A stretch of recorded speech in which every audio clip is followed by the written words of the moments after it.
बातें नहीं, अब हम लोग पढ़ेंगे। कहाँ रोके थे? विवाह सूत्र, क्या विवाह हम समझ गए थे, विवाह के प्रकार नहीं, कितने प्रकार विवाह पढ़े? 8। देखिए हालांकि इस विवाह से कोई प्रश्न आपको बनेंगे नहीं ना। अब आगे देखेंगे, आगे चलिए, आपको बातें नहीं करेंगे।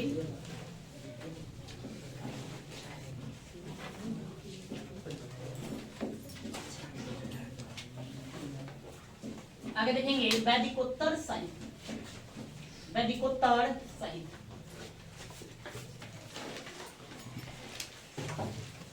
वैदिकोत्तर साहित्य हेडिंग देंगे।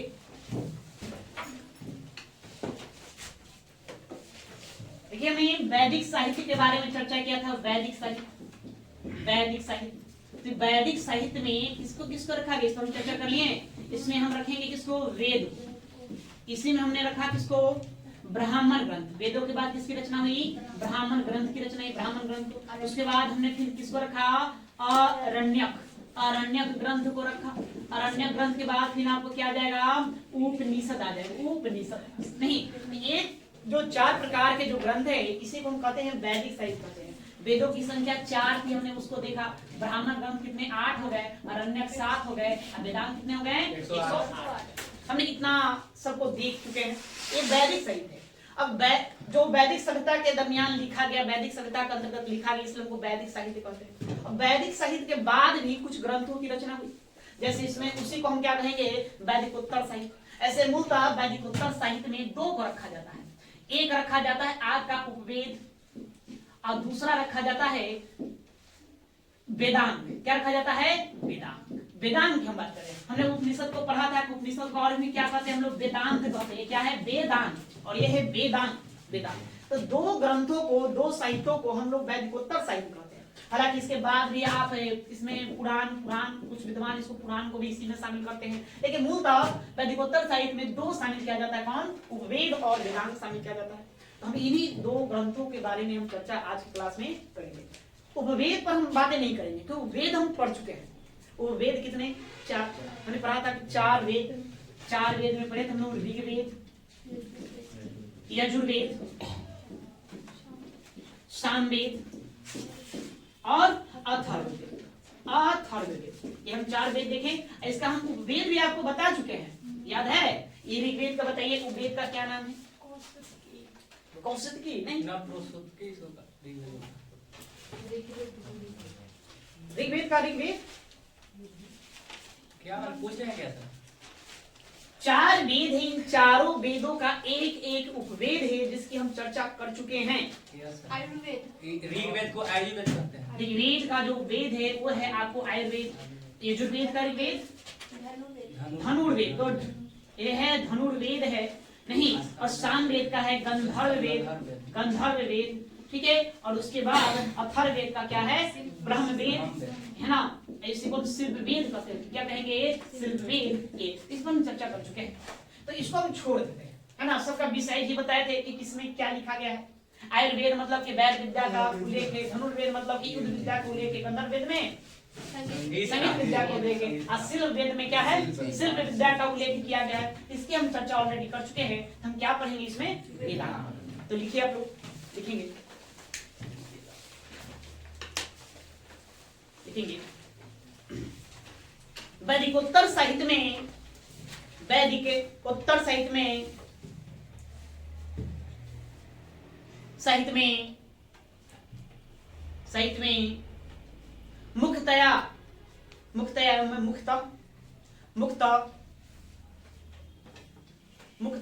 उपवेद एवं वेदांग को रखा गया है।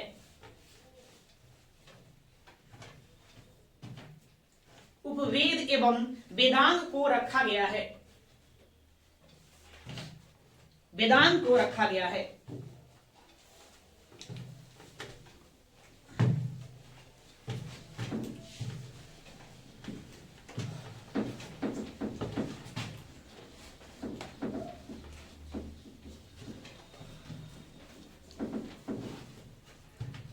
अब आप हेडिंग देंगे वेदांग,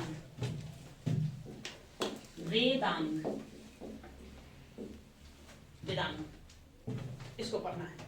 वो वेद छोड़ देते हैं, वेदांत पढ़िए।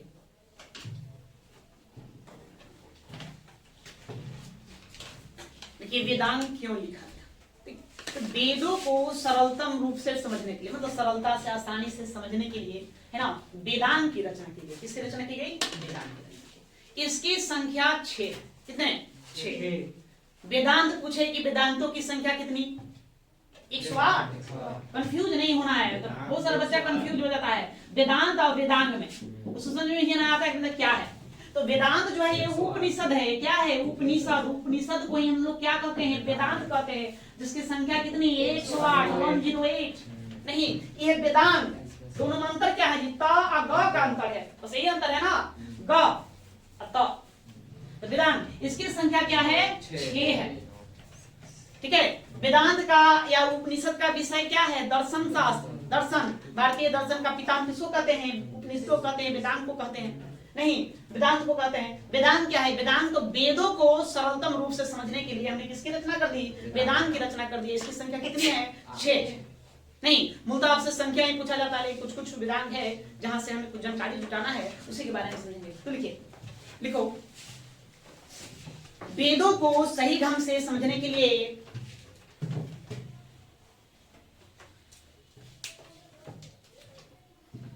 वेदों को सही ढंग से समझने के लिए, सही ढंग से समझने के लिए वेदांत की रचना की गई।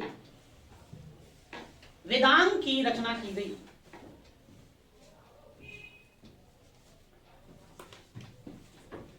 वेदों को सही ढंग से समझने के लिए वेदांत की रचना की गई।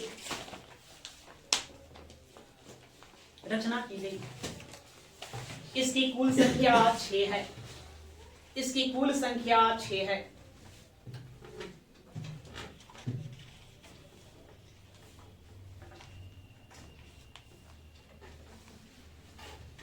कितनी? 6। तो 6 कौन कौन है? तो 6 में एक आता है, एक का नाम है शिक्षा, दूसरा है जो है ना कल्प, शिक्षा, कल्प, निरुक्ते, व्याकरण, करण, छंदे, छंदे और ज्योतिष। ज्योतिष, ये 6 देखिए, यही 6 आपका क्या है? वेदांत है। नहीं, ये आपको क्या करना है? देखिए, यहां से मूलतः प्रश्न क्या पूछा जाता है? सिंपल सा प्रश्न आपसे पूछा जाएगा कि वेदांगों की संख्या कितनी है? तो कितनी है? 6। कौन कौन? आपको नाम तो याद में रखना होगा, क्योंकि कभी ये प्रश्न डाल देगा निम्नलिखित में से कौन वेदांग नहीं है, तो उसको आपको कैसे छाटेंगे? 3 वेदांग दे देगा, एक अलग से कुछ डाल देगा, तो उसको छाटने के लिए कम से कम तो वेदांग याद होगा, तभी तो छाट पाएंगे। उसको अलग करने हैं, इसलिए आपको इन 6 का नाम याद रखना है। अभी 6 में हमको सबको पढ़ना नहीं है, किसमें क्या है क्या नहीं लिखा गया है। देखो, शिक्षा, शिक्षा क्या है? मंत्रों का इसमें उच्चारण, मंत्रों को सही ढंग से उच्चारण करने के लिए किसका? शिक्षा नामक वेदांत की रचना की गई है। ज्योतिष, तो पहली बार ज्योतिष विद्या का उल्लेख हमको कहाँ देखने को मिलेगा? ज्योतिष वेदांत में, है ना। ज्योतिष में क्या करें हम? भविष्यवाणी, नक्षत्रों को, ग्रहों को देखकर जो भविष्यवाणी हम बताते हैं, वो किस किताब के माध्यम से बताते हैं? तो ज्योतिष के माध्यम से बताते हैं। कल्प, कल्प क्या है? कल्प का अर्थ होता है वैदिक कर्मकांड। अब वैदिक कर्मकांडों से संबंधित जो भी सूत्र लिखा गया है उसी को हम कल्प सूत्र कह देंगे। क्या कह देंगे? कल्प सूत्र कह देंगे। मतलब कल्प से ही फिर क्या बनेगा? कल्प सूत्र बन जाता है, कल्प सूत्र बन जाता है। कल्प सूत्र जो है ये 3 होता है। कितने होते हैं? इसकी 3 है। एक है स्रोत सूत्र, स्रोत सूत्र, ठीक है, गृहा सूत्र, गृहा सूत्र, ठीक है, गृहा सूत्र, और उसके बाद फिर होता है धर्म सूत्र, है ना, धर्म सूत्र। इसकी संख्या 3 है। मतलब वेदांत की कुल संख्या 6 में शिक्षा, कल्प, निरुक्त, व्याकरण, छंद, ज्योतिष। जानना क्या है? जानना सिर्फ आपको कल्प के बारे में, यही से प्रश्न बनता है। शिक्षा, इनमें मंत्रों को सही ढंग से उच्चारण यहाँ पर किया गया है। कल्प, कल्प का अर्थ होता है कर्मकांड। कर्मकांड से संबंधित जो भी विधि विधान है, नियम है, उसको यदि सूत्र में हम पिरो देंगे तो उसी को हम क्या कह देंगे? कल्प सूत्र कह देंगे। मतलब कल्प से ही क्या बन गया? कल्प सूत्र बना है। कल्प सूत्र की संख्या कितनी है? कल्प सूत्र के भाग कितने हैं? 3 भाग है, स्रोत सूत्र, गृह सूत्र और धर्म सूत्र। इसी स्रोत सूत्र का एक भाग है, उसी को हम कहते हैं सुलभ सूत्र। सुलभ सूत्र कहते हैं, सुलभ सूत्र। इसी सुलभ सूत्र में यज्ञ वेदियों को नापने की विधियों का उल्लेख किया गया है। यज्ञ वेदी समझते हैं? यज्ञ वेदी, हवन कुंड, जिसको लोग कहते हैं यज्ञ वेदी। नहीं, ये इस तरह से बनता है। या फिर आपको चौकोर भी देखने को मिलेगा, मतलब कि आप बनाने के ऊपर है, आप कैसे लोग बनाते हैं, ठीक है। ये भी है यज्ञ वेदियां, और भी तरीके होते हैं। इसको कैसे बनाए, किस माप में बनाए, एकदम एग्जैक्ट माप के साथ इसका उल्लेख कहाँ किया गया है, शुल्ब सूत्र में किया गया है। तो इसको बनाने के लिए आपको किस गणित की जरूरत पड़ेगी, रेखा गणित की जरूरत पड़ेगी। कौन सा गणित, रेखा गणित। रेखा गणित कहने मतलब ज्योमेट्री, ज्यामिति, इसकी जरूरत पड़ेगी, ज्यामिति की जरूरत पड़ेगी, ज्यामिति। तो ज्यामिति अर्थात ज्यामिति गणित या रेखा गणित की आरंभ, प्रश्न ये पूछा जाता है कि रेखा गणित का आरंभ किससे माना जाता है, तो किससे माना जाता है, शुल्ब सूत्र से माना जाता है। तो आपका यही प्रश्न है जो यहाँ से बनेगा।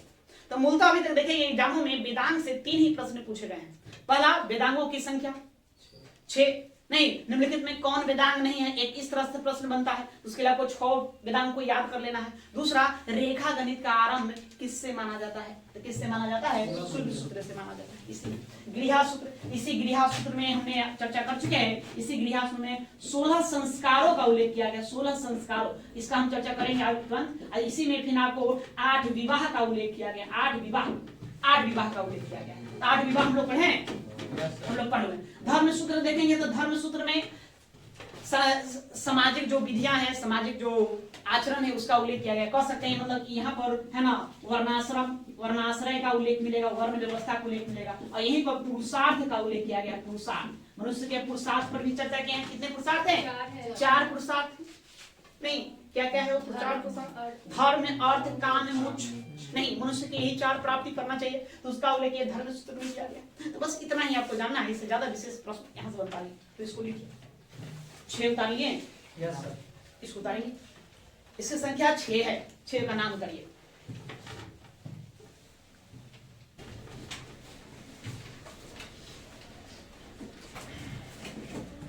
चलिए आगे लिखिए।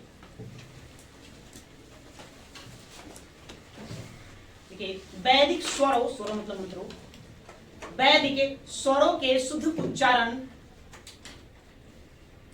वैदिक स्वरों के शुद्ध उच्चारण के लिए शिक्षा शास्त्र का रचना की गई। वैदिक स्वरों के शुद्ध उच्चारण के लिए, वैदिक स्वरों के शुद्ध उच्चारण के लिए शिक्षा शास्त्र या शिक्षा नामक वेदांत, शिक्षा शास्त्र की रचना की गई।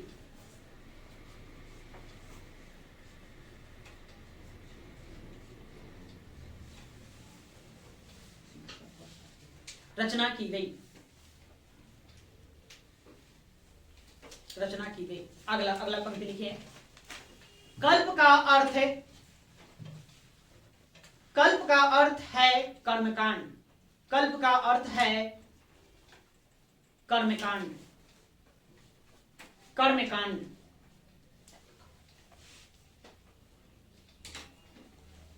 फुल स्टॉप दें, पूर्ण विराम। कर्मकांड से संबंधित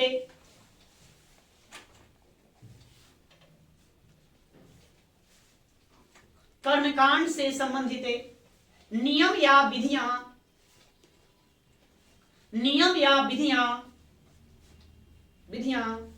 जो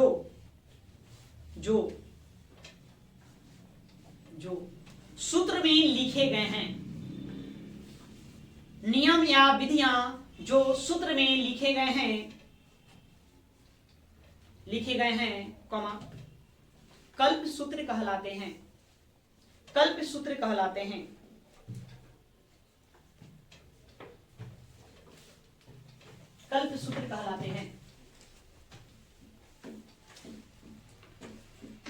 कल्प सूत्र के 3 भाग हैं। 3 भाग में आपका पहला स्रोत सूत्र, दूसरा गृह सूत्र और तीसरा धर्म सूत्र।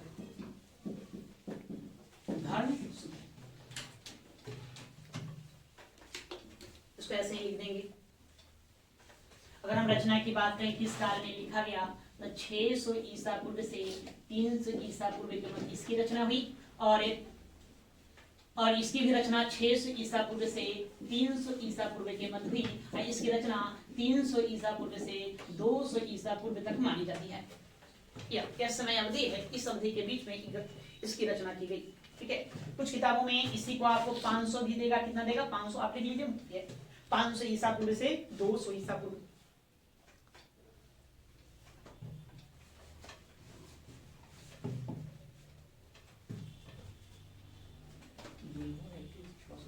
दोनों एक ही सेम टाइम लिखा गया, सेम टाइम रचना की गई।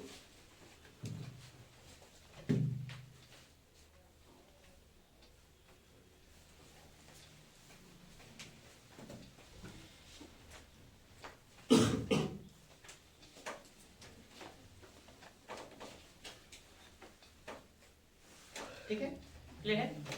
अब इसमें से हमको क्या करना है, स्रोत सूत्र का ही एक भाग है जिसको हम क्या कहते हैं, सुलभ सूत्र कहते हैं, सुलभ सूत्र कहते हैं। ऐसे सुलभ सूत्र में यज्ञ विधियों है ना, ये यज्ञ वेदियों को नापने का विधि विधान बताया गया। मतलब इसी से किसका जन्म माना जाता है, रेखा गणित। कि रेखा गणित का जनक कौन है, सुलभ सूत्र है। ये आपको इंपॉर्टेंट बात याद करने वाले एग्जामों में कई बार पूछा गया कि रेखा गणित का आरंभ किससे माना जाता है, तो किससे माना जाता है, सुलभ सूत्र से। तो लिखिए, स्रोत सूत्र का ही एक भाग, स्रोत सूत्र का ही एक भाग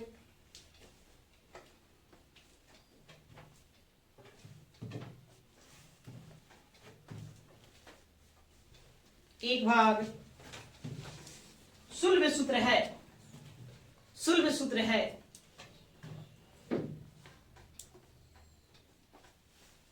सुलभ सूत्र है, सुलभ सूत्र है जिसमें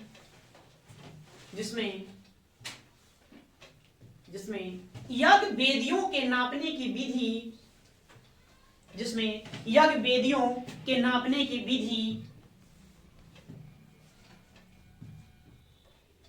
यज्ञ वेदियों के नापने की विधि का उल्लेख मिलता है, का उल्लेख मिलता है।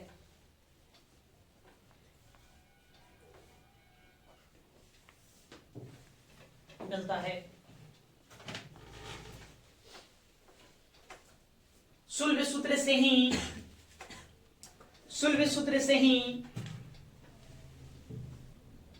सूत्र से ही रेखा गणित, रेखा गणित का आरंभ माना जाता है।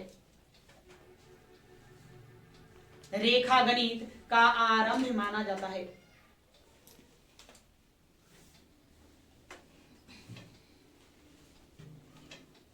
का आरंभ माना जाता है।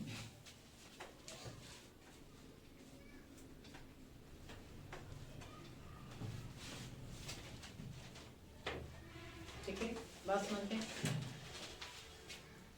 ओके, अगली नेक्स्ट, अगली पंक्ति, गृह सूत्रे, गृह सूत्रे, सूत्रे में 16 संस्कारों का वर्णन मिलता है। 16 संस्कारों का वर्णन मिलता है। 16 संस्कारों का वर्णन मिलता है।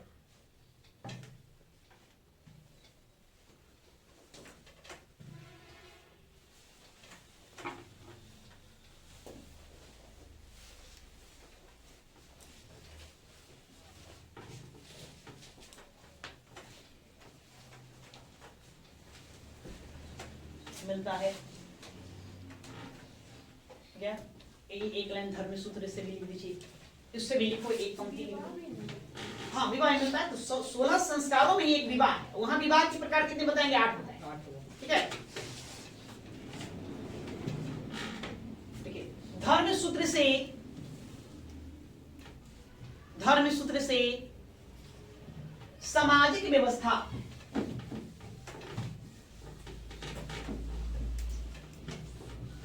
सामाजिक व्यवस्था, सामाजिक व्यवस्था जैसे जैसे वर्णाश्रम, वर्णाश्रय लिखिए, वर्णाश्रय, पुरुषार्थ, पुरुषार्थ, पुरुषार्थ, इत्यादि का उल्लेख मिलता है। इत्यादि का उल्लेख मिलता है।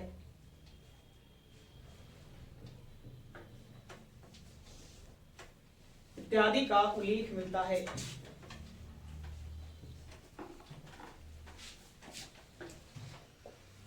ठीक है, पुरुषार्थ तो बताए हैं क्या होता है, 4 है। कितने हैं जी? 4 है। कखन धर्म कर्म मोक्ष धार्मिक, अर्थ, काम और मोक्ष। नहीं, ये पुरुष का यही 4 लक्ष्य होना चाहिए, धर्म, अर्थ, काम, मोक्ष। कहा जाता है कि आपको प्रारंभिक जीवन में धर्म को समझना होगा। आप धार्मिक बनिए। धार्मिक बनने का मतलब यहाँ क्या बताया गया? पूजा पाठ नहीं, वो तो कर्म कांड हो गया। नहीं, आप में मतलब कि अच्छे कर्म होना चाहिए, अच्छे आचरण हो, बड़ों का सद्भाव करे, आदर करे। नहीं, आप में दया हो, करुणा भाव हो, सदा सत्य बोलो, दूसरों की सहायता करो, मदद करो। मतलब ये धर्म का अर्थ यहाँ बताया गया। अर्थ मतलब उसके बाद आप अर्निंग करिए, पैसे कमाइए, है ना। काम मतलब कि शारीरिक सुख की कामना हो, फिर अंत में मोक्ष की प्राप्ति कर लेना। अंतोगतवा मतलब पूरा दुनिया के मोह माया से मुक्त हो जाना, दुखों से मुक्त हो जाना है। आपके चेहरे पर सिर्फ प्रसन्नता ही प्रसन्नता होगी जब मोक्ष की प्राप्ति हो जाएगी। ठीक है या? लेकिन आप बताए हैं कि वर्तमान में क्या है? अर्थ और काम, यही 2 चीज रह गए हैं लोगों के जीवन। धर्म का तो बिल्कुल उल्टा ही अर्थ कर दिया लोग। नहीं, धर्म का ऐसे 2 आपको स्वरूप देखने को मिलेगा। एक आंतरिक स्वरूप और एक बाह्य स्वरूप। बाह्य स्वरूप, ठीक है, बाह्य स्वरूप। तो बाह्य स्वरूप साफ साफ दिखता है, लेकिन आंतरिक स्वरूप किसी को नहीं दिखता। आंतरिक स्वरूप है ना, आंतरिक स्वरूप। बाह्य स्वरूप मतलब लोग जानते हैं क्या? पूजा पाठ वगैरह करना ना जी, पूजा पाठ में है ना, मंदिर मस्जिद बने, है ना। ये आंतरिक स्वरूप दिखता नहीं है। लेकिन जितने भी धार्मिक ग्रंथ पुस्तक है तो सब में अच्छाई बुराई है, ऐसा नहीं। सब में हालांकि अच्छाई बात ही कहा गया है। कोई भी जो ऐसा धार्मिक ग्रंथ नहीं है जो बुराइयों की बातें करता है, सब अच्छाई की बातें करता है। हालांकि कुछ कुछ में बहुत सारी बातें हैं जहाँ पर विवाद का कारण है, लेकिन मूलतः मतलब कि वो है ना, आंतरिक पक्ष पर कोई बल है। आंतरिक पक्ष देखें, सब कहता है दूसरों की मदद करो, सदा सत्य बोलो, चाहे वो गीता हो, रामायण हो, महाभारत हो, कुरान हो, नहीं या बाइबल ले लेंगे, सब आपका आंतरिक पक्ष यही कहता है, सदा सत्य बोलिए, दूसरों की मदद करिए। नहीं, आप में आपका व्यवहार उत्तम होना चाहिए, आचरण उत्तम होना चाहिए, ये सारी बातें करता है। लेकिन हम लोग इसको भुला गए, इस पर कोई चर्चा नहीं करता। अब चर्चा होता है, बहस होता है, मंदिर बनेगा, यहाँ की मस्जिद बनेगी, इस पर चर्चा होती है, इस पर बहस होता है। नहीं ना भाई, है ना, मस्जिद में लाउड स्पीकर लगा, उसका आवाज 3 किलोमीटर जाता है तो हम घंटी लगाएंगे बड़ा, या डीजे बजा देंगे, उसका आवाज 5 किलोमीटर जाना चाहिए। मैं ना, हम लोग यहाँ पर पहुंच गए हैं, इस पर बहस होता है। अगर इस पर बहस हो, आंतरिक पक्ष पर उसका बहस हो, तो फिर मतलब विवाद का कोई कारण ही नहीं है। ये विवाद को जन्म देता है। नहीं, सामाजिक सद्भाव को बिगाड़ के रख दिया है, वैमनस्य का जन्म दे दिया, मतलब शत्रुता, कटुता को जन्म देता है। यह देखते हैं इंडिया में, भारत बहुत धार्मिक है ना। यहाँ लोग पर्यटक जो होते हैं, पर्यटक जो टूरिस्ट कहते हैं, इंडिया के लोग जो टूरिस्ट में देखते हैं, कहाँ लोग जाते हैं? धाम पर जाते हैं। नहीं, धाम पर जाएंगे, है ना, लक्ष्मीपति बालाजी मंदिर घुमाएंगे, सब ठीक है भैया, कोई दिक्कत वाली बात नहीं है, ऐसा नहीं है कि नहीं है, हम आराधना भी करेंगे, वो भी बनता है, ठीक है। लेकिन पूरी तरह से यही करना ये भी उचित नहीं है। नहीं, ज्यादातर मंदिरों मस्जिदों में लोग जाना पसंद करते हैं। नहीं सुने भाई, चलो चादर चढ़ाने जाना है अजमेर दरगाह शरीफ, नहीं शिरडी चलो साईं बाबा से भेंट करना है, वो भी ठीक है ना। कहा जाता है इंडिया में 80% जो मतलब कि टूरिज्म है वो धार्मिक है, 10% ही एडवेंचर है। अब यूरोपियन कंट्री को ले, ज्यादातर यूरोपियन कंट्री में देखेंगे वहां लगे एडवेंचर, वहां लोग मतलब कि यात्रा पर निकलते हो तो जाएगा पहाड़ चढ़ने, नहीं लहरों से खेलेगा ना जी। हम लोग ये चर्चा करेंगे है ना कि बजरंग बली के पैर का निशान कहाँ पर आता। बजरंग बली जो संजीवनी बूटी लाए थे, लाने गए थे, उनका पैर का निशान कहाँ पर गया। भगवान विष्णु 3 पग में पूरा सृष्टि को नाप गए थे, तो उनका पैर कहाँ पर है, तो उनको देखिए, ठीक है। अब जो उचित लगे है ना अपना करने दीजिए, है ना। ये इसमें किसी को रोकना नहीं है, आप उसमें हस्तक्षेप नहीं करेंगे। धर्म बड़ा ही सेंसिटिव मामला होता है, का उसमें हस्तक्षेप नहीं करेंगे। लोग कर्म करने नारियल फोड़ कर चढ़ा रहे हैं, आप कितनों मना कर दीजिए, वो नारियल फोड़ भी करेगा, या तो माता के दरबार को फोड़ेगा, तुम्हारे सर को फोड़ेगा, है ना। इसलिए आप उसमें रोक टोक नहीं करेंगे, है ना। लोग अपनी अपनी धारणा है, मान्यता है, उसको मानने देंगे। लेकिन याद रखिए धर्म का वास्तविक स्वरूप क्या है, आंतरिक पक्ष पर हमको बल देना है, हमें इस पर देखना। अगर ये हो गया तो कहना नहीं, ठीक है, लेकिन वो हो रहा है। ठीक है, तो पुरुषार्थ समझ गए, ऐसा पुरुषार्थ, यही 4 पुरुषार्थ है, इसको ध्यान में रखना है। और अब क्या, हाँ व्याकरण जो है, व्याकरण, तो व्याकरण में आपको याद रखना है, कहा जाता है व्याकरण जो वेदांत है, तो व्याकरण में सबसे पहले अष्टधाई लिखा। प्रारंभिक ग्रंथ है, प्रारंभिक ग्रंथ है पाणिनि द्वारा रचित, पाणिनि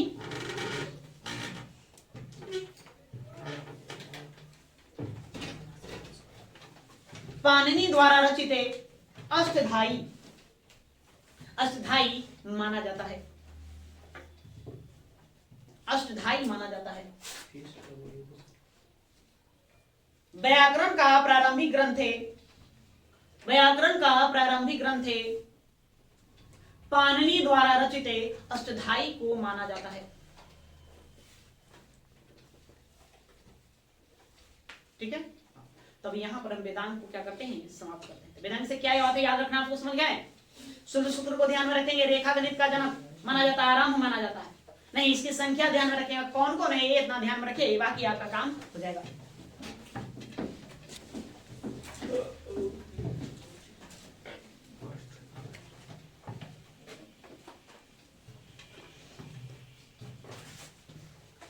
ठीक है, अब आइए, अब आप लोग हेडिंग देंगे षोडश।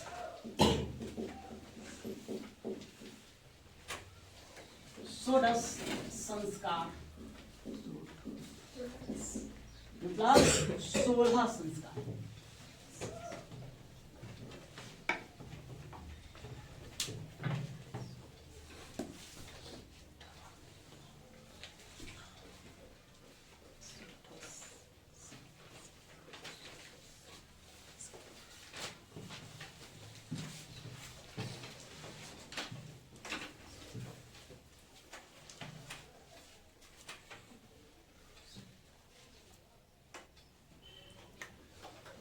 ठीक है, देखिए अब ये क्या है, हमने अभी पढ़ा कल्प सूत्र के बारे में कि कल्प सूत्र के 3 भाग होते हैं, एक स्रोत सूत्र, दूसरा गृह सूत्र, तीसरा कौन, धर्म सूत्र।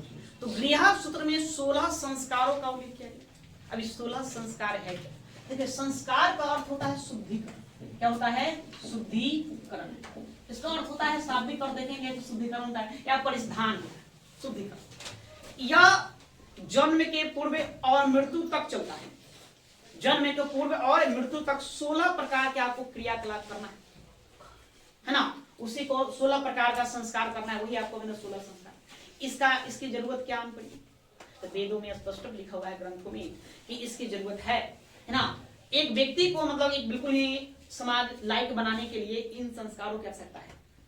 इसमें इस तरह की बातें लिखा गया है कि जिसका अध्ययन करके, जिसका अनुसरण करके एक आप सामाजिक प्राणी बन सकते हैं, एक लायक व्यक्ति बन सकते हैं। समाज को जिस प्रकार के मानव की जरूरत है, मनुष्य की जरूरत है, वैसा आपको बनाने का काम कौन करेगा, यही 16 संस्कार करेगा, 16 संस्कार करेगा। कब से प्रारंभ होगा यह, तो जन्म के पहले से और मृत्यु तक चलता है। कितने चलते हैं, 16। तो 16 में कौन कौन है, हम सबको बारी बारी से देखेंगे। ठीक है, बारी बारी से। तो पहला जो संस्कार बताया जाता है गर्भाधान, पहला गर्भाधान। पहले हम 16 को लिख देते हैं, उसके बाद हम सब पर चर्चा करेंगे, फिर लिखेंगे। अब लोग देखेंगे गर्भाधान। उसके बाद जो दूसरा है पुंसवन, पुंसवन। तीसरा है सीमंतोनयन, सीमंतोनयन। चौथा जात कर्म, जात कर्म। 5 नामकरण,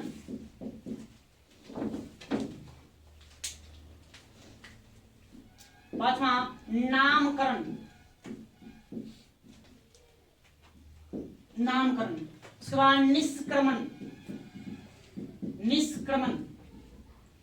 7 उसके बाद आपका आ जाएगा अन्नप्राशन, अन्नप्राशन,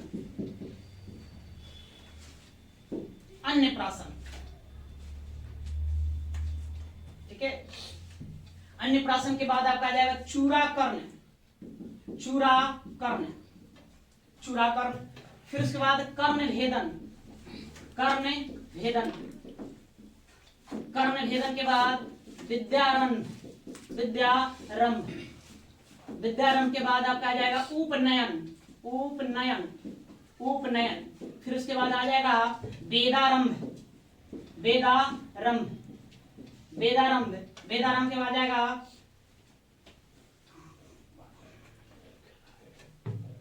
बारह हो गए।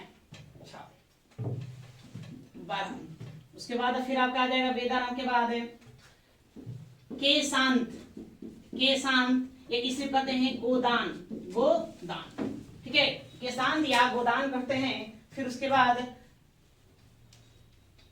14 आपका आ जाएगा केशांत गोदान, केशांत गोदान, समावर्तन, समावर्तन, समावर्तन।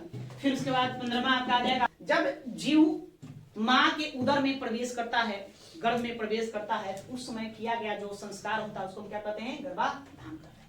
पुंसवन, जब बच्चा गर्भ में पल रहा होता है, बेबी गर्भ में पल रहा होता है, तो ठीक तीसरे महीने में, कौन सा महीना, तीसरे महीने में पुंसवन संस्कार किया जाता है। कहा जाता है कि इस पुंसवन संस्कार करने के लिए एक पुत्र प्राप्ति के लिए पुंसवन संस्कार किया जाता है, पुंसवन। उसके बाद फिर जब बच्चा ठीक 4 से 8वें महीने के बीच में हो तो सीमंतोन्नयन संस्कार किया जाता है। बाद 4 से 8वें महीने के बीच में नहीं, इसमें बच्चा सीखने योग्य हो जाता है। माँ के गर्भ में ही बच्चा क्या माना जाता है कि सीखने योग्य होता है। आपने सुना होगा कि अभिमन्यु के बारे में, तो अपनी माँ के गर्भ में ही वो क्या किए थे, चक्रव्यूह बेचने के लिए सीख गए थे ना, नहीं सीख गए थे, लेकिन पूरा नहीं सुन पाए, उसकी माँ ही सो गई। माँ का नाम सुभद्रा, सुभद्रा जो थी वो सो गई। तो वही कहीं बताया जाता है कि सीमंतोन्नयन संस्कार में किया ठीक 4थे महीने से 8वें महीने के बीच करना चाहिए।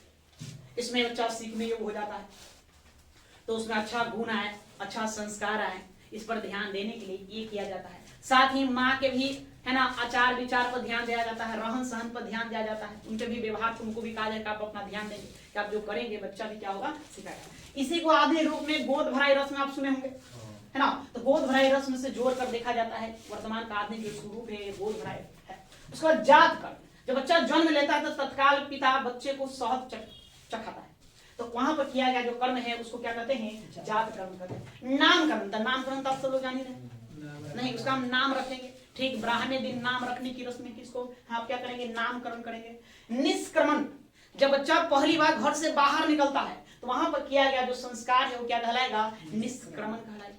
उसके बाद फिर अन्य प्राशन, जब पहली बार अन्न चखेगा बच्चे को, पहली बार हम जब अन्न चखाएंगे तो क्या है, अन्न प्राशन। नहीं, जन्म के तत्काल बाद तो अन्न नहीं खाएगा, पहले उसको लिक्विड फॉर्म दिया जाता है, दूध वगैरह या अन्न। आप तो भाई अभी तो भाई कॉम्प्लान आ गया, नहीं बॉर्नवीटा जैसा लिक्विड फॉर्म में, हाँ हॉर्लिक्स वगैरह सब है, मम्मी को बोलो कॉम्प्लान खिलाए, हाँ बच्चे लंबे होते हैं। तो अन्न प्राशन, तो पहली बार अन्न जब चखेगा, अन्न खाएगा, तो वहां पर किया गया है वो अन्न प्राशन। चूड़ाकरण, चूड़ाकरण छोटे छोटे बच्चों को देखेंगे माँ ने जटा फूटा हुआ नहीं, उसका क्या होता है, मुंडन होता है, यही वही है चूड़ाकरण मुंडन। मतलब पहली बार उसका चूड़ा, चूड़ा मतलब होता है बाल, सर का बाल, तो सर का बाल यहाँ बनवाया जाता है, मुड़वाया जाता है, वो जो संस्कार होता है उसको क्या कहते हैं, चूड़ा करने कहते हैं। ठीक है, चूड़ा करने के बाद कर्ण भेदन, अब कान में आपका छेद होगा, कान को छेदा जाता है, ये भी हमारे संस्कार में शामिल है, उसको कहते हैं कर्ण भेदन। ये तीसरे वर्ष या 5वें वर्ष, पहला वर्ष या तीसरा वर्ष शुभ माना जाता है, तो वहां पर कर्ण भेदन करना चाहिए, कान को भेद देना नहीं। मेल फीमेल सबका उल्लेख किया गया है, जरूरी थोड़ी सिर्फ फीमेल करेंगे, उनको कान बाली पहनना है तो खाली वही करेंगे। कौन है ना, कुंडल, देखें क्षत्रिय राजा जो महाराजा हुआ करते कानों में कुंडल पहनते थे, तो कुंडल पहनने की बात कर्ण भेदन हम करेंगे। उसके बाद विद्यारंभ, मतलब आप 5 वर्ष के हो गए, आपको पढ़ना है, पाठशाला जाना है ना, यहाँ से बच्चों का टेंशन प्रारंभ, ठीक है। हाँ, और सुबह तो झूला ला देते हैं, किताब कॉपी डाल देते हैं, झूला लाते हैं, जाओ बेटा पढ़ो। उन्हें से आएंगे तो शाम को मास्टर सब तैयार रहेंगे ट्यूशन पढ़ाने के लिए, आजकल तो ये हो गया है, ठीक है। तो विद्यारंभ मतलब विद्या का आरंभ माना जाए, यहाँ से अब आपको कहाँ जाना है, विद्यालय जाना है। उसके बाद उपनयन, उपनयन उपनयन मतलब कि बच्चा प्रारंभिक दौर में अपने आसपास के विद्यालय में ही पढ़ता है, आप सब लोग देखे होंगे, या घर में ये लोग ट्यूशन लाकर पढ़ाते हैं। उसके बाद जब थोड़ा सड़ेक हो जाता है तो क्या करता है, उसको हॉस्टल भेज देते हैं, आज हॉस्टल भेजते हैं। तो उपनयन उसी समय का है, मतलब यहाँ पर अब बच्चा क्या हो, गुरु के आश्रम में पढ़ने के लिए जाए, गुरु के आश्रम में पढ़ने के लिए जो बच्चा जाता है या शिक्षा से संबंधित है ना, वहां पर किया गया संस्कार उपनयन कहलाता है। यहाँ पर मतलब 3 धागों वाला जनेऊ पहनाया जाता है, जनेऊ का धारण करना होगा। आप गुरु के आश्रम में ऐसे नहीं पढ़ने चल जाएंगे, आपको क्या करना होगा, जनेऊ धारण करना होगा। जिन्हों में रत सत यति, उस तीनों धागों का नाम है रत सत यति। ठीक है, आपको पूरा नहीं जानना क्या होता है रत का अर्थ, क्या होता है सत का, क्या होता है यति का, है ना। रत सत यति, जिनेऊ देखे होंगे 3 ही धागा होता है उसमें, तो जिनेऊ धारण करवाया जाएगा। जिनेऊ धारण करने के बाद बच्चा कहाँ जाएगा, गुरु के आश्रम में जाएगा, वहां अब पढ़ेगा लिखेगा। वहां गुरु के आश्रम में जाएंगे तो गुरु जी क्या पढ़ाएंगे, वेद पढ़ाएंगे, तो वेदारंभ, अब वहां सब वेदों का आपका अध्ययन करना, वेदारंभ, वेदों का आप अध्ययन कर लिए। तो उसके बाद फिर केशांत या गोदान होगा। पहली बार दाढ़ी मूछ जो आता है बच्चे को, तो पहली बार जो दाढ़ी मूछ बनाएगा तो उसी को केशांत या गोदान कहा जाता है। पहली बार ये किया नहीं, अस्तूरा लगेगा। देखिए हिंदू विधि विधान में कहा जाता है अविवाहित को मतलब क्या बोलते हैं, नाखून अस्तूरा बोलते हैं, पता नहीं कि छोटा सा नरहन्नी, कि नरहन्नी नहीं लगाया जाता, विवाह होने के बाद नहीं, अस्तूरा भी नहीं लगाना है। तो वेदारंभ केशांत में या गोदान माना जाता है, क्या मतलब कि किस अवस्था में करेंगे, पहली बार जब बच्चे को बाल बनाया जाता है ना, मूछ दाढ़ी आ जाए उसको बनाया जाता है, तो उसको हम केशांत या गोदान संस्कार कहते हैं, कि केशांत या गोदान संस्कार होता है। अब ये समावर्तन, मतलब अब आप पढ़ लिख करके कंप्लीट हो गया, ग्रेजुएट हो, यह समावर्तन कहा जाता है। स्नातक, जब बच्चा स्नातक कर ले, मतलब गुरु के आश्रम में अपने शिक्षा दिशा को पूर्ण कर ले, तो गुरु जी उसको क्या करते हैं, इस तालाब में स्नान करवाते हैं। स्नान करवाने के बाद है ना, माना जाता है कि यह स्नातक कंप्लीट कर लिया, वो पूर्ण हो। इसलिए स्नातक समावर्तन संस्कार को स्नान संस्कार भी कहते हैं। इसको हम और क्या कहेंगे, स्नान संस्कार भी इसको कहा जाता है। या स्नान करवाया जाए, स्नान करवाने के बाद आपको कहाँ भेज दिया जाएगा, घर भेज दिया जाएगा। वही स्नातक किया हुआ बच्चा अब वो विवाह करेगा, मतलब गृहस्थ जीवन में प्रवेश करेगा, और अंतोगत आपको क्या हो जाना है ना, सब जानते हो, हाँ, राम नाम सत्य है। ये मरने के बाद आपकी अंतिम जो यात्रा हुई, वही उसी को कहते हैं अंत्येष्टि संस्कार कहते हैं। यहाँ भी आपको स्नान करवाया जाएगा, ठीक है, और आपको अंतिम यात्रा कर ली जाएगी। ये 16 संस्कारों को उल्लेख किया गया है, कहाँ किया गया है, गृह, ठीक है, बातें समझ गए, कंप्लीट हो गई है ना। अब यहाँ से क्या प्रश्न पूछा गया, तो प्रश्न देखो भाई पूछा गया है, एक शिक्षा पूर्ण होने के बाद कौन सा संस्कार किया जाता है, तो समावर्तन। और आपका प्रश्न यहाँ बनता है उपनयन, नहीं, गुरु के आश्रम में भेजने से पूर्व है ना कौन सा संस्कार करवाया जाता है, ये 2 संस्कार जो है एग्जामों में आपसे पूछे गए हैं, बाकी नहीं, बाकी और आप पूछा जाएगा कि संख्या कितनी है संस्कार, क्या क्या प्रश्न यहाँ से। तो संस्कार का उल्लेख कहाँ, तो गृहस्थ में कितने संस्कार है, तो 16 संस्कार। उन 16 संस्कारों में आप देख लेंगे गर्भाधान, कुंसुमन, सीमंतोन्नयन, जात कर्म, नामकरण, निष्कर्मण, अन्न प्रशासन, चूड़ाकरण, कर्ण वेदन, विद्यारंभ, उपनयन, वेदारंभ, केशांत या गोदान कहिए, समावर्तन, विवाह और अंत्येष्टि। उसमें से याद किसको रखना है, समावर्तन को और उपनयन को याद रखना। यही बातें आपको लिखा गया, तो समझिए कंप्लीट। तो इसी को आपको कॉपी में लिख लेना है। तो चलिए लिखने का कार्य शुरू करेंगे। हेडिंग दीजिए षोडश संस्कार।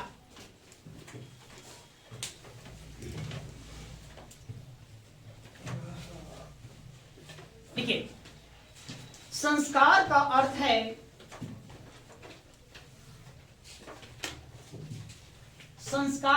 है परिष्कार या शुद्धिकरण। संस्कार का अर्थ है परिष्कार या शुद्धिकरण या शुद्धिकरण।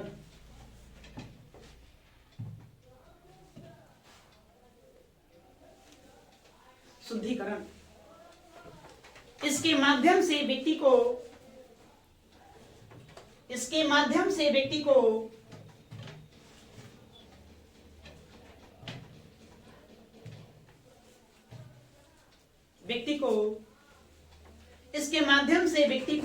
समाज के योग्य नागरिक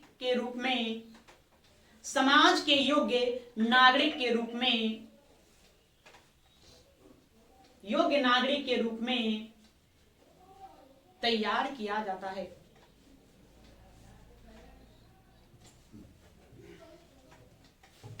इसके माध्यम से व्यक्ति को समाज के योग्य नागरिक के रूप में तैयार किया जाता है।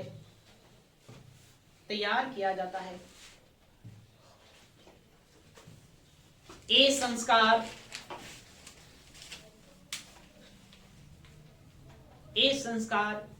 जन्म पूर्व से लेकर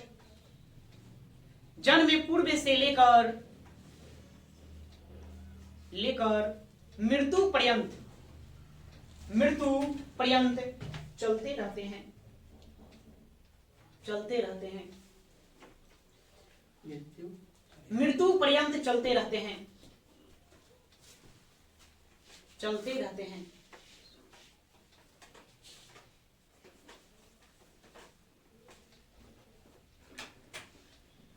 पैराग्राफ छोड़ के लिखेंगे। गृह सूत्र के अनुसार, गृह सूत्र के अनुसार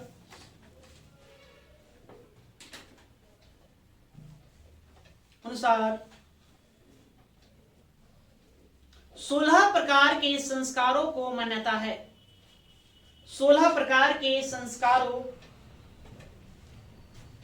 16 प्रकार के संस्कारों का मान्यता है, का मान्यता है। डैश देंगे,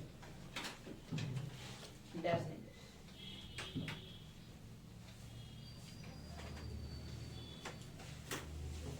ठीक है, तो बारी बारी से सबको लिखेंगे, ज्यादा नहीं, एक दो लाइन लिखेंगे कहाँ क्या है ना। तो पहले लिखिए गर्भाधान, पहले लिखेंगे गर्भाधान, गर्भाधान डैश दो, लिखिए। जब जीव मां के उदर में प्रवेश करता है, जब जीव, उदर मतलब पेट या गर्भ कहिए, जब जीव मां के उदर में प्रवेश करता है,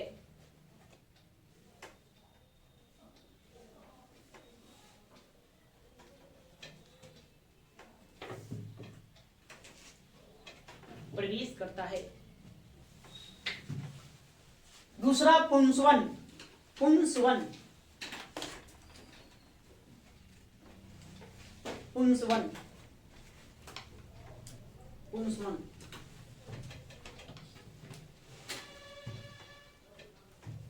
देखिए, यह संस्कार, यह संस्कार, यह संस्कार गर्भधारण के लिए, गर्भधारण के तीसरे महीने में, यह संस्कार गर्भधारण के तीसरे महीने में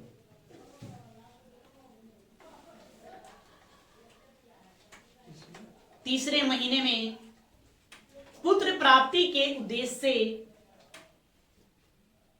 पुत्र प्राप्ति के उद्देश्य से किया जाता था, किया जाता था।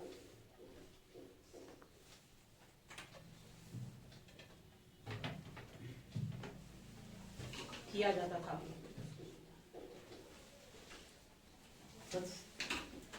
थोड़ा थोड़ा जानेंगे, ज्यादा नहीं। लिखिए तीसरा सीमंतोन्नयन, तीसरा सीमंतोन्नयन, सीमंतोन्नयन।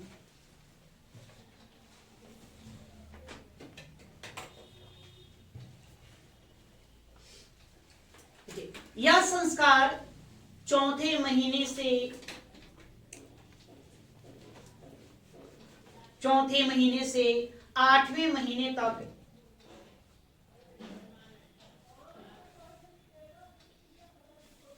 संपन्न कराया जाता है, संपन्न कराया जाता है।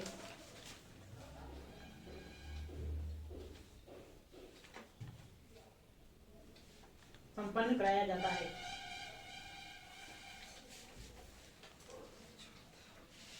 तीसरा से चौथा महीने, तीसरे महीने से लेकर के चौथे से 8वें महीने, चौथे महीने या 5वें या 6ठे 7वें या 8वें, किसी महीने में आप इसको संपन्न करा सकते हैं। इस समय, उसमें एक लाइन और जोड़ दो, इस समय गर्भ में स्थित बच्चा, गर्भ में स्थित बच्चा, बच्चा बच्चा सीखने योग्य, सीखने योग्य, योग्य हो जाता है, हो जाता है।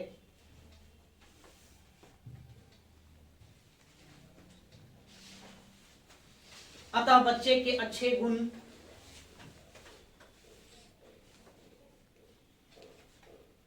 अतः बच्चे के अच्छे गुण, गुण कर्म, कर्म, स्वभाव, स्वभाव, स्वभाव आदि का ज्ञान आए, आदि का ज्ञान आए, आए।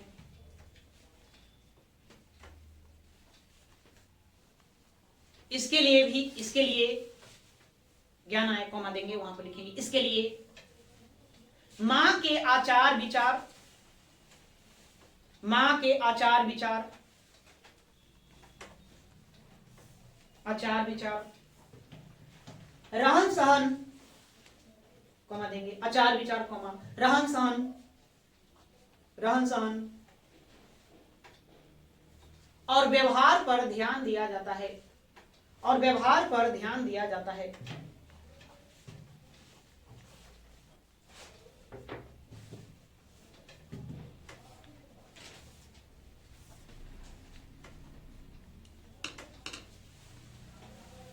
ठीक है, तो ये सीमंत तो नहीं रहा। अब ये चौथा कौन? जात कर्म।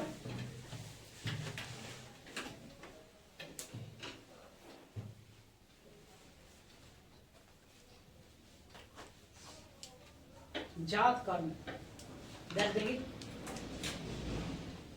देखिए, शिशु के जन्म के तत्काल, शिशु के जन्म के तत्काल, जन्म के तत्काल, तत्काल यह संस्कार संपन्न होता है।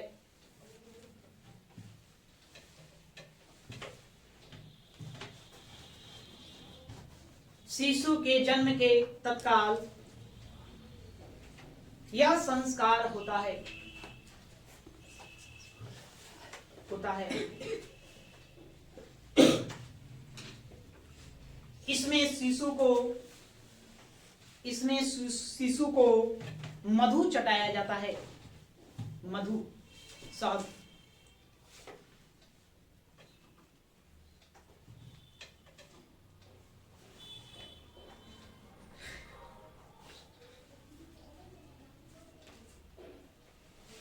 हो गया नहीं? अब नेक्स्ट नामकरण। नामकरण, नामकरण में आप क्या करेंगे? नाम रखेंगे। नहीं, अब ये तो रस्म चलता है, चलता है, देखिए बहुत ज्यादा चलता है। नहीं, जन्म के ठीक 10वें या 12वें दिन बच्चे का नाम रखा जाता है। लिख दीजिए, जन्म के ठीक 10वें या 12वें दिन,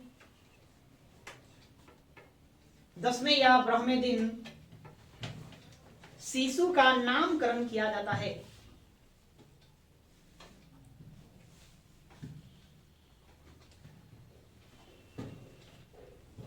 शिशु का नामकरण किया जाता है।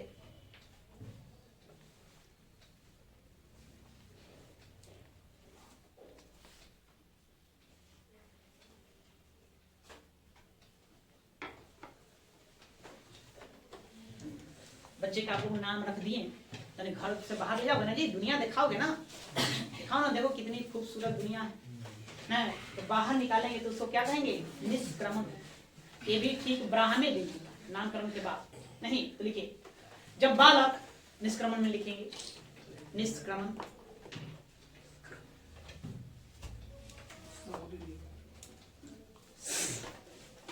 जब बालक पहली बार घर से बाहर निकलता है, जब बालक पहली बार घर से बाहर निकलता है,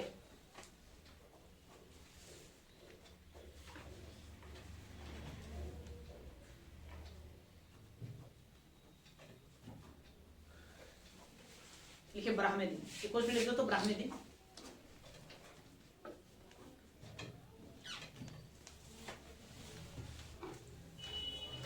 उसको बताइए अन्नप्राशन, अन्नप्राशन, अन्नप्राशन।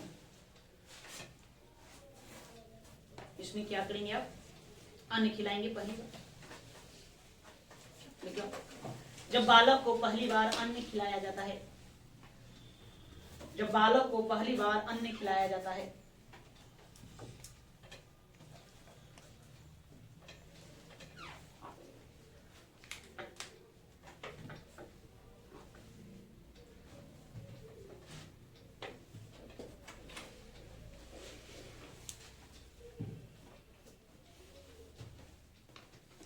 नेक्स्ट आइए चूड़ाकर्ण। चूड़ाकर्ण,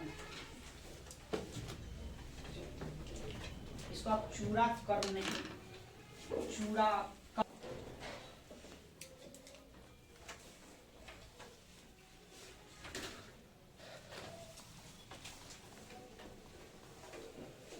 हो गया चूड़ाकर्ण। जब पहली बार बालक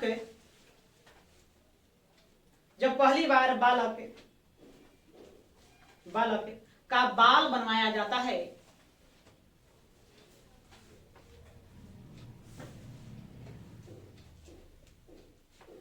जब पहली बार बालक का बाल बनवाया जाता है तब यह संस्कार संपन्न होता है।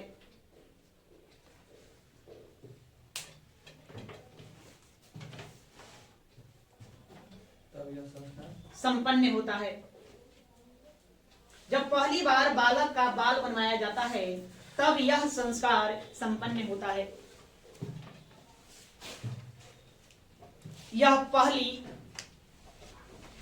पहले या तीसरे वर्ष शुभ माना जाता है। यह पहले या तीसरे वर्ष शुभ माना जाता है।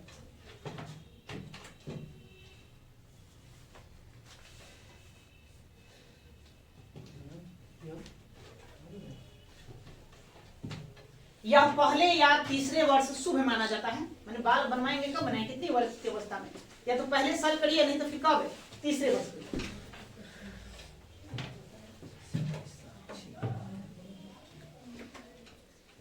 हो गया। चलिए आगे नेक्स्ट आइए कर्ण भेदन। कर्ण भेदन,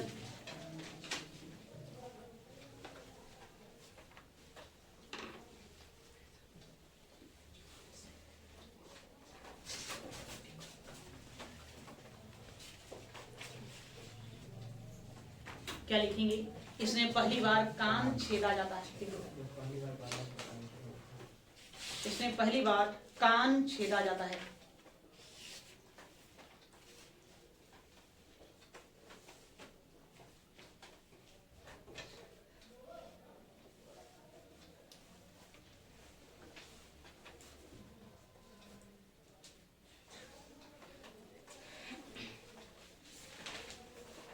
ठीक है, अगला लिखिए विद्यारंभ।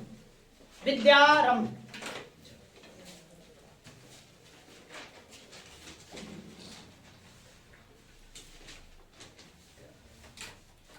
विद्यारंभ। यह संस्कार जन्म के 5वें वर्ष से संपन्न होता है। 5 साल का हो गया है ना, कहाँ भेज देंगे, पढ़े अब तो 3 साल में भेज देता है। जा बेटा पढ़ा ना जी, नर्सरी है ना, हाँ प्ले स्टोर, उन्हें नर्सरी LKG UKG हम लोग पढ़े तो डायरेक्ट है ना, एक गए तो 1 क्लास में नाम लिखाया, पहला बोलते हैं हो गया। समझ गए बात, तुम लोग कभी समझ गए, समझ रहे हैं मेरी बातें सुनो, ठीक है, सब समझ रहे हैं, सब जान रहे हो, ऐसा बात नहीं है। नहीं क्या लिखे, विद्यारंभ। यह संस्कार जन्म के 5वें वर्ष संपन्न होता था। यह संस्कार जन्म के 5वें वर्ष संपन्न होता है, लिखो।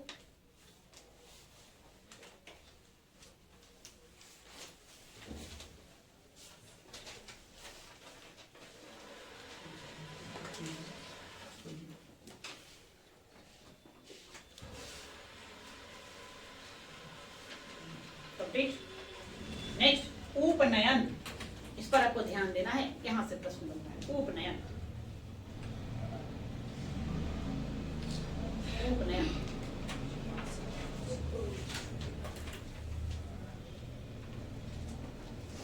लिखिए। उपनयन संस्कार के बाद बालक उपनयन संस्कार के बाद बालक द्विज कहलाता है। द्विज कहलाता है।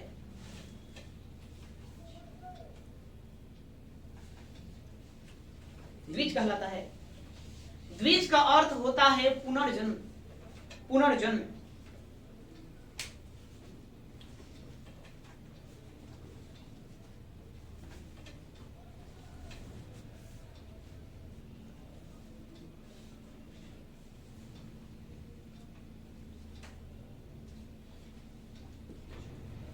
पुनर्जन्म। इस संस्कार में बालक को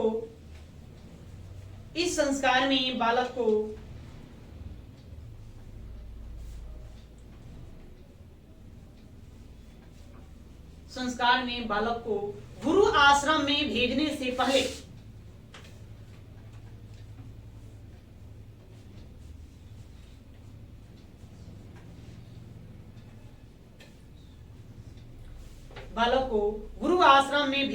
पहले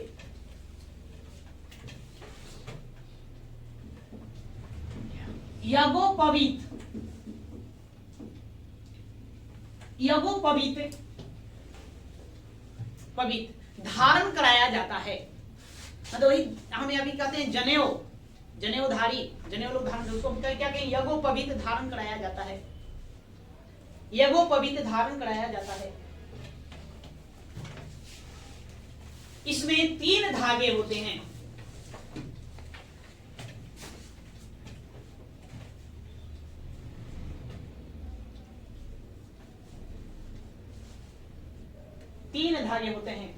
नहीं, तीनों धागे का नाम भी है, आप लोग जानना नहीं है ना। सत रज यत, है ना। तीनों धागों का अपना नाम है, सत रज यत उसका नाम है। प्रश्न आपसे पूछा जाएगा निम्नलिखित में कौन सा संस्कार शिक्षा से संबंधित है? क्या कहोगे? उपनयन। एक लाइन नीचे डाल दो, यह संस्कार शिक्षा से संबंधित है। यह संस्कार शिक्षा से संबंधित है।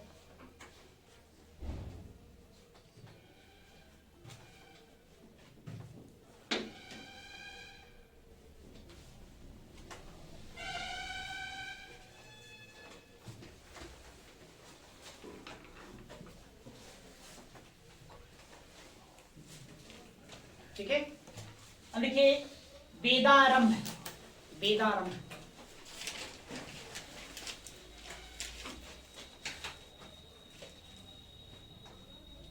वेदारंभ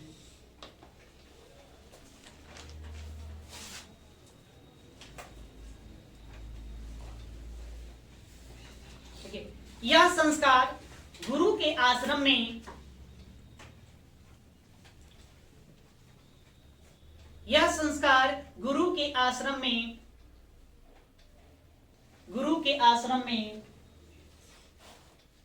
आश्रम में वेद आरंभ करने पर संपन्न होता था।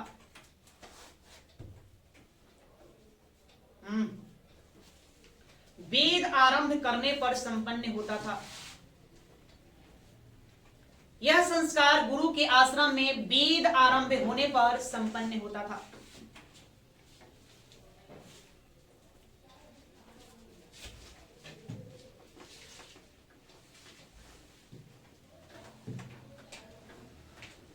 अब ये केशांत या गोदान।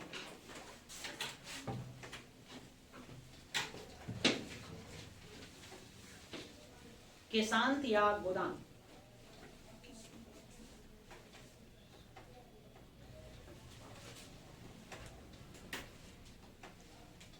कितने वर्ष का स्थान जाने में छा जाएगी? मैट्रिक पास या इंटर पास करो, बता देना। नहीं, यही के शांत या गोदान होता था। इसमें क्या होता था? विद्यार्थी का पहली बार दाढ़ी मूछ बनाई जाती थी। ठीक है, इस संस्कार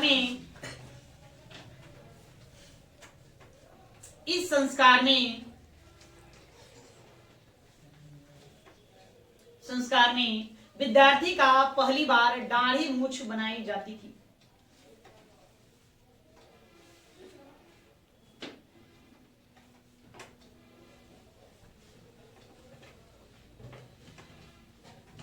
पहली बार दाढ़ी मूछ बनाई जाती थी।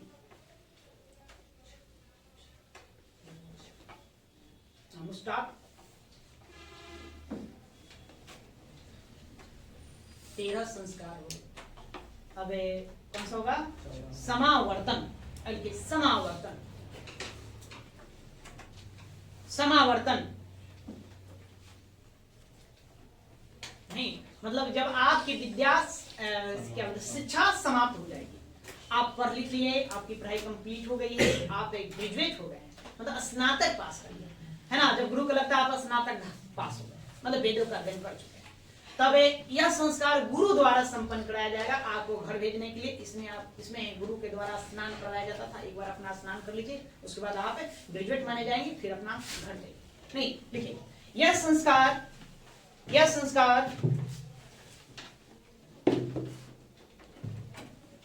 संस्कार गुरु द्वारा संपादित होता था। यह संस्कार गुरु द्वारा संपादित होता था।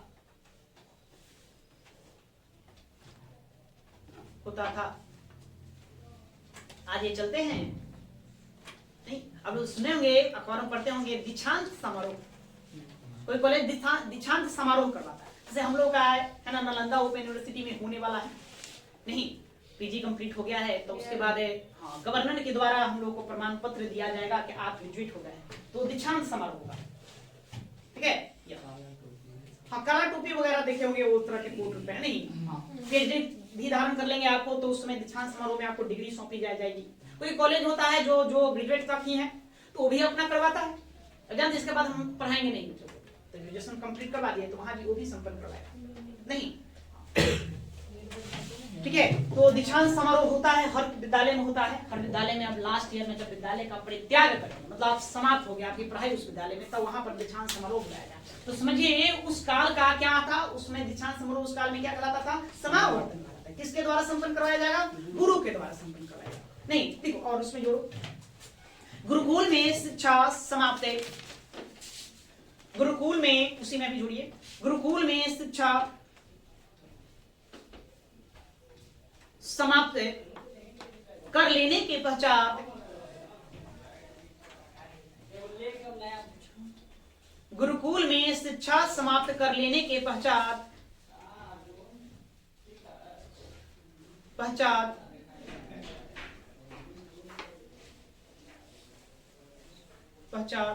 विद्यार्थी को घर भेजने से पूर्व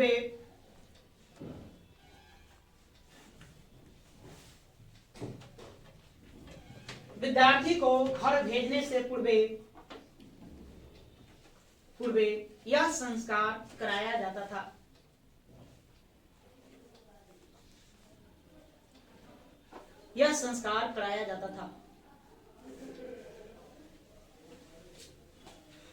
इसे स्नान भी कहते हैं।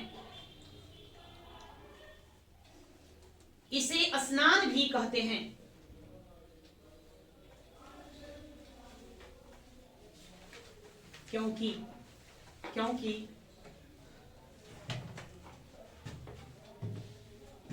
इस संस्कार में स्नान सबसे महत्वपूर्ण कार्य था।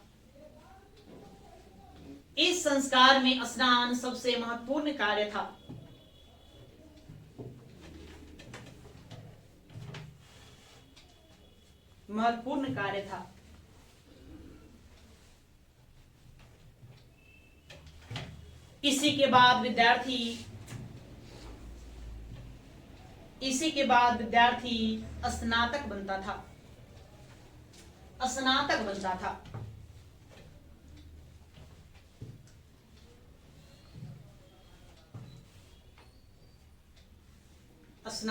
था। ठीक है, बात समझ गए इसको।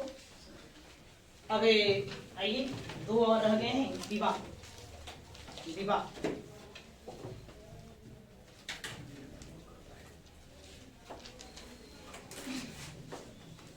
देखिए, इस संस्कार के बाद स्नातक लिखेंगे।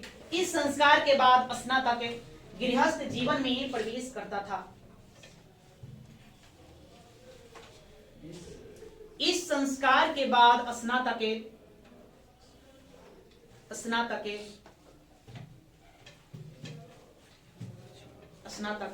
गृहस्थ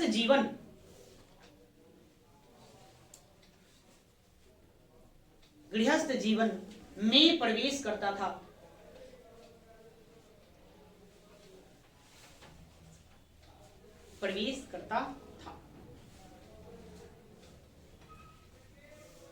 ठीक है, कंप्लीट। अंत्येष्टि।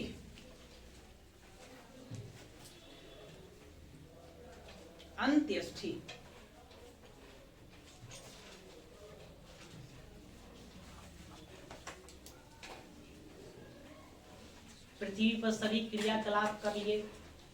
नहीं, आपका अंत हो चुका है, तो हम क्या करेंगे? मतलब कि यह हम कब करेंगे? मृत्यु प्रांत। देखिए, यह संस्कार मृत्यु प्रांत,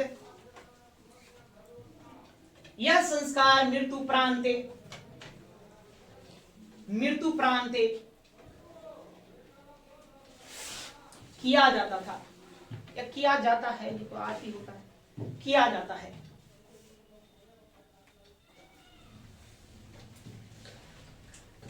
तो आपके ये 16 संस्कार संपन्न हुए। इसी में आपके जीवन का सार है। नहीं, ये सभी प्रक्रिया से गुजरना पड़ता है, भले आज वर्तमान में सब संपन्न हो या न हो। कुछ को हम आज भी क्या किए हुए हैं? अपने। ठीक है, द्विज मतलब होता है पुनर्जन्म। अभी लिखवाएं तो इसका अर्थ पुनर्जन्म होता है, पुनर्जन्म होता है।